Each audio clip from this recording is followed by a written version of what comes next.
الله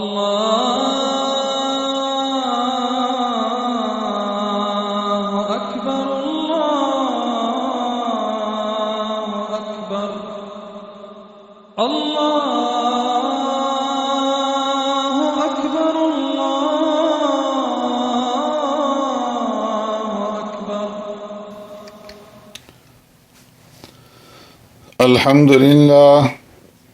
الحمد لله وحده والصلاة والسلام على من لا نبي بعده. أما بعد فأعوذ بالله من الشيطان الرجيم. بسم الله الرحمن الرحيم.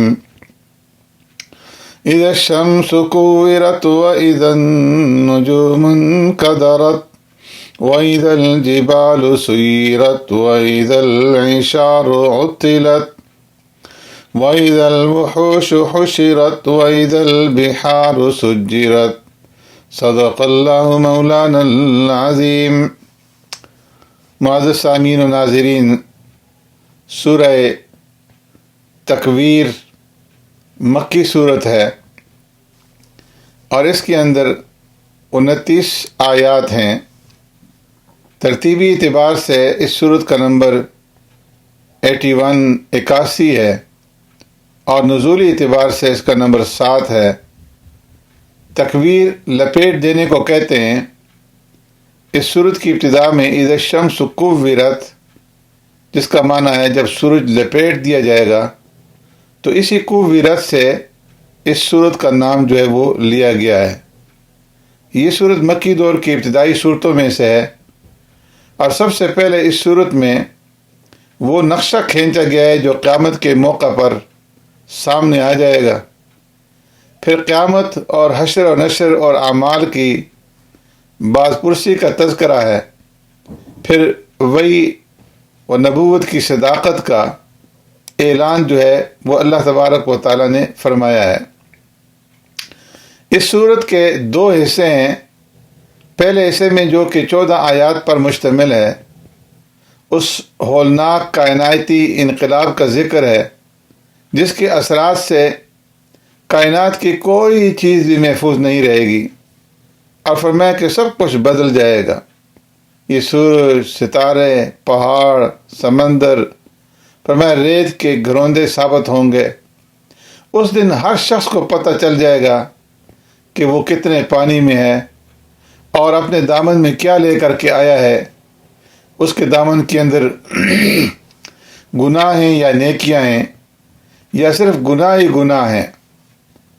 فرمایا کہ اذا الشمس کورت واذا النجوم انکدرت، سورج کو لپیٹ کر بے نور کر دیا جائے گا، ستارے ٹوٹ جائیں گے، پہاڑ چلا دیے جائیں گے.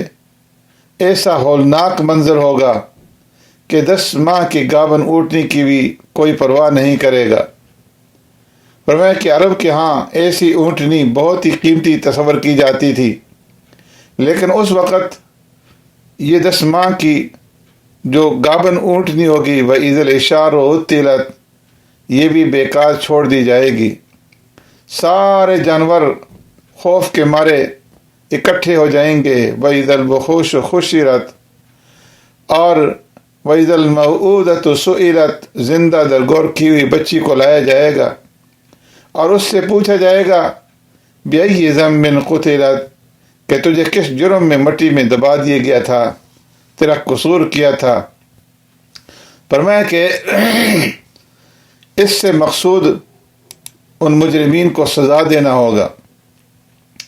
اور اس صورت کے دوسرے حصے میں جو کہ 15 آیات پر مشتمل ہے، رب العالمین نے 3 قسمیں کھا کر قرآن کی حقانیت اور پیارے پیغمبر صلی اللہ علیہ وسلم کی نبوت اور صداقت کو بیان فرمایا ہے اور ان دیوانوں کو بڑی محبت سے سمجھایا ہے کہ جو اللہ کے نبی کو معاذ اللہ دیوانہ قرار دیتے تھے.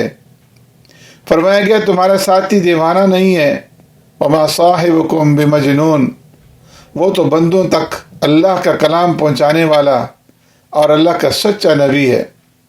سورہ سبا کے اندر بھی اللہ تبارک و تعالیٰ نے یہی بات ارشاد فرمائیے کہ اگر تم غور اور فکر کرو گے تو تمہارا ضمیر بھی یہی فیصلہ دے گا کہ جو انسان تمہارے سامنے رات دن